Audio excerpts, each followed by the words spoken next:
Haven't I spoken on this subject here before? No. Ratkh is a word which, according to the Arabic lexicon, applies to something which is sewn together so tightly that nothing can escape it, like a hand-woven ball made of cloth with which the Arab children used to play. It was sewn together, made into a ball, pressed into a ball, then sewn together in a manner that nothing could escape it. So that solid body of something is called ratkh, which is closely knit and confined to one small spot, small place. According to the Holy Quran, the entire heavens and the earth used to be ratkhan. They were squeezed into a small ball from which nothing could escape. فَفَتَقْنَاهُمَا, we split it open, and suddenly you see the heavens and the earth came into being. Now, this is one of the most amazing verses of the Holy Quran, which I most often present to the atheists in the West. They have just discovered this knowledge in the last century, within the last century, that this is exactly what happened, and this is what black hole means. They have now scientifically proved through higher mathematics that the whole universe began with a big bang, they call it, huge bang, of something not real, of something which was there, but nothing escaped it. Every form of energy, in fact the whole universe was squeezed and squeezed and squeezed. When you squeeze something, it becomes smaller, you squeeze it and it becomes smaller. So God squeezed the entire universe and pressed it smaller and smaller and smaller into a ball which became invisible. Why? Because the greater the gravitational pull it had, more squeezed its particles became. And the more squeezed they became, the more powerful they became in pulling everything towards them, until they bent the light and would not permit light to escape. Imagine the power of that gravitational pull. The rays of light and other forms of radiation which they emitted, the particle, every particle emits these things. They were pulled back by a greater power, and they sunk into that something which was the entire universe, that it was invisible. Now this idea is the 20th century idea. This idea belongs to this age. How someone in the nomad Arabs, among the nomad Arabs who were illiterate, although born in Mecca, but he belonged to Arabia in general, who were ignorant people. The Holy Quran says, he was min al-ummi minhum, ba'asa fil ummiyina rasulun minhum. How could he think of such a thing? A big bang starting the whole universe, and God opening that ball of something, splitting it open, and the universe springing into being. This is what the verse refers to. Now, it does not refer to Hazrat Sallallahu Alaihi Wasallam, it does not address to him. It addresses them in third person. Who are they? Avalam yaraw anna الذين كفروا. Avalam yara allazina kafaru.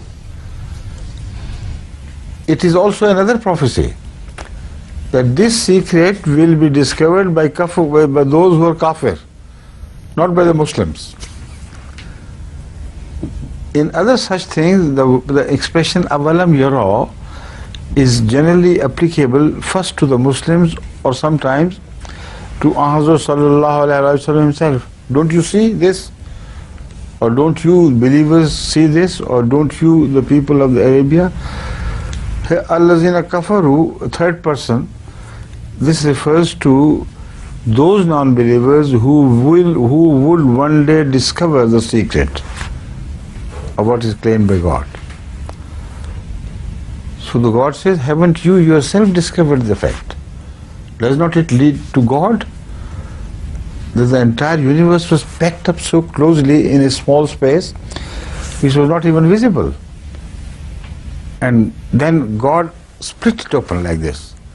And with a big bang, it started spreading out so fast that almost at the speed of light it spread out.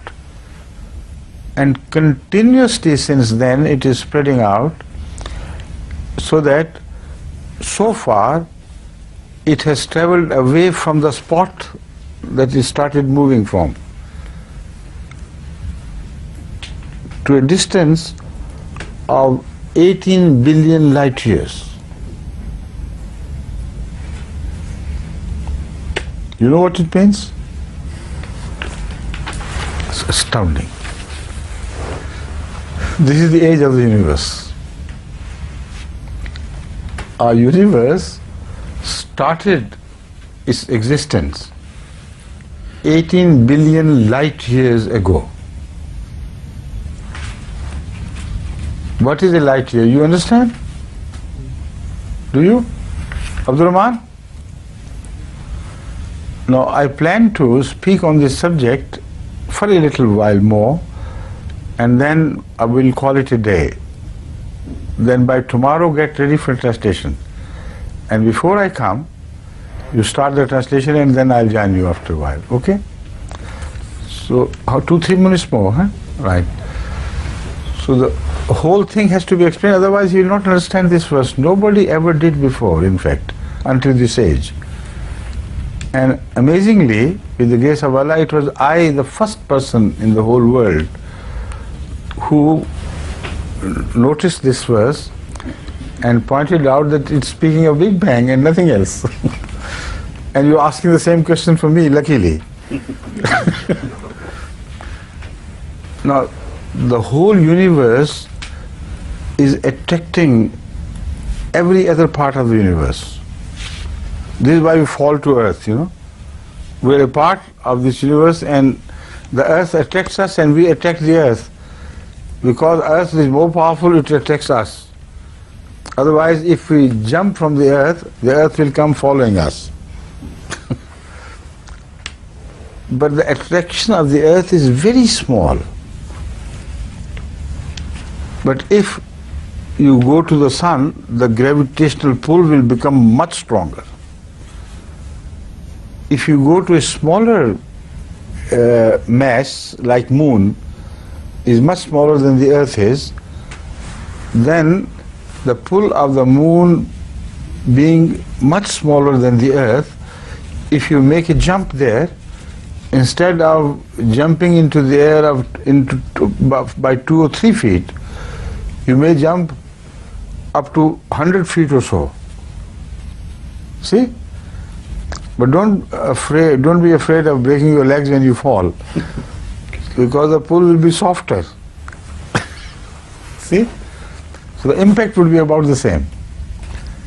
But if you go to the sun, if sun were not a burning hot fluid something, and if you stood on the sun, the mass which it has, you will not be able to rise even a single foot by a millimeter.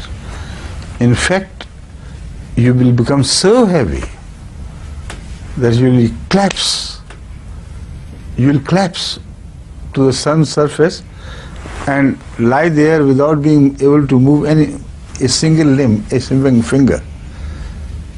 Everything will be heavier by at least 100 times. You see? What is your weight? 73. 73 kilos. Now, if you can you carry 730 kilos And if I asked you to carry 7,000 kilos, can you? So if you go to the sun, your weight will become 7,000 kilos. 7 tons. You'll collapse and finish off. Bones, everything will collapse. A small black hole will be created there of you. So imagine the entire universe is larger than the mass of sun by millions of times. So if it gets squeezed to one place, the pull it will exert would be millions of times greater than the sun and earth both put together can exert. That is the massive black hole, how it is created and how the earth began with the black hole. This is what the verse is about. And the other verses, of which I'll tell you later, that the whole universe one day will become another black hole. And then again, God will restart the creation as He had started earlier. All this is written in this most fantastic book, the Holy Quran. Amazing. Only the maddest of humans can attribute this Quran to Muhammad Sallallahu Alaihi Wasallam. It was penned by God, by none other. It was only God who could write this. Right? Okay, tomorrow inshallah. Assalamu alaikum. هكذا ننتهي في هذه الحلقة. السلام عليكم ورحمة الله وبركاته، وسأقدم لحضراتكم الترجمة في الغد إن شاء الله. Assalamu alaikum.